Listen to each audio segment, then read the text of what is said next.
Sir Lenny Henry is among more than 40 broadcasters and journalists who've signed an open letter to the BBC, urging it to reverse a ruling concerning the breakfast television presenter Naga Munchetty.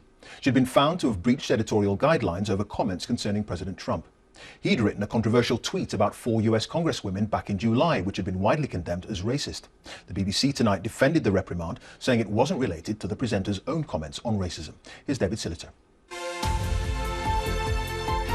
BBC Breakfast, and the topic was a tweet by Donald Trump calling on a group of American politicians, all women of colour, to go back from where they came.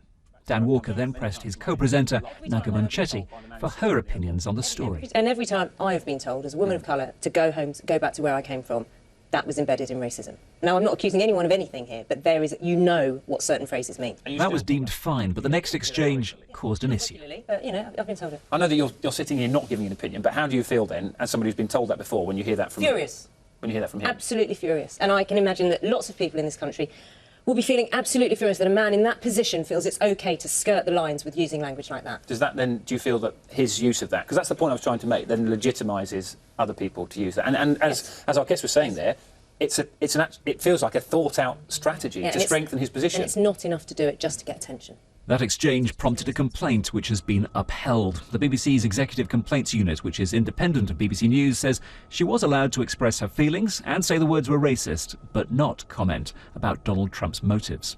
Describing a remark as racist was not the issue at stake here. The issue at stake here was whether it was right to go on to ascribe motive, in this case to President Trump, could have been to anybody else. It suggests that we are impartial on racism. I mean, the BBC isn't impartial on crime. If a crime happens, we call people a criminal.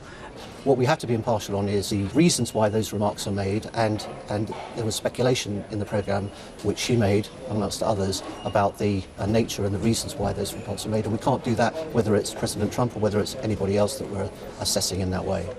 Amongst those disagreeing, a number of BBC journalists and the writer Afua Hirsch, whose letter criticising the decision has been backed by more than 40 black and Asian writers, actors and broadcasters.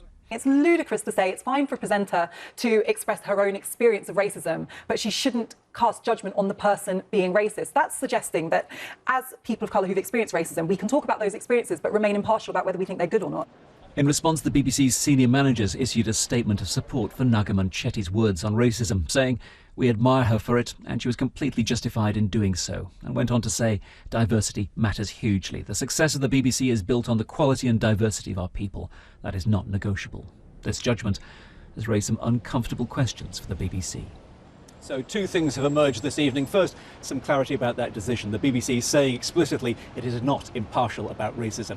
The second, the wider issue, the message that judgment has sent. There are many people outside the BBC, politicians of all the main parties and also within the BBC, especially black and Asian members of staff who have been feeling this week, shall we say, at the very least, very uncomfortable.